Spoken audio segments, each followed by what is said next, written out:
Hai, Assalamualaikum, bersama saya Ayuni dari Sugih One Construction. Hari ni Ayu berada di tapak pembinaan di kawasan Semerah. Okey, ingat lagi tak rumah dekat belakang Ayu ni?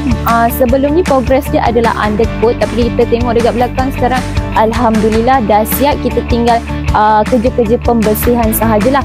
Okey, so untuk rumah ni berkeluasan 1456 square feet, mempunyai 5 bilik tidur dan 3 bilik air. Jom kita tengok ruangan bahagian dalam dia.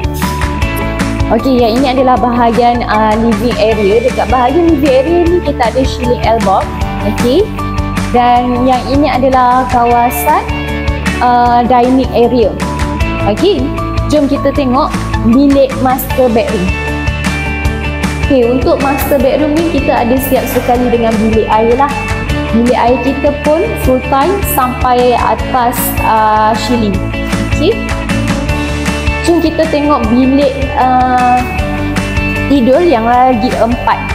So untuk yang bahagian bilik tidur yang 4 tu dekat bahagian sini semua. Okey. Semua untuk kita punya 4 bilik tidur ni dia punya warangan sama sahaja, dan kita akan berjumpa dengan 2 bilik air lagi. Okay, 2 bilik air ni pun kita menggunakan mozaik full tile lah sehingga ke shielding. Okay. Jom kita tengok bahagian kitchen area pula.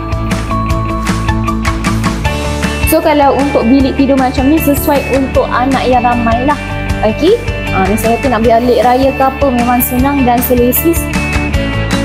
So yang ini adalah bahagian kitchen area. Okey, so macam mana untuk rumah ni? Cantik kan?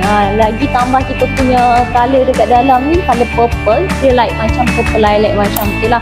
Okey, memang sangat cantik dan rumah ni memang luas, selesa untuk keluarga yang ramai. Okey, anak-anak yang ramai. So nak balik raya ke apa, memang selesa, puas hati lah. So untuk anda yang tengah mencari kontraktor untuk pembinaan rumah di atas tanah sendiri, nak jana pendapatan, nak duduk sendiri, nak buat homestay, roomstay, ataupun nak sewa, nak duduk sendiri, anda boleh cari Sugih One Construction. Dan jangan lupa nantikan kita punya next video. Bye bye, Assalamualaikum.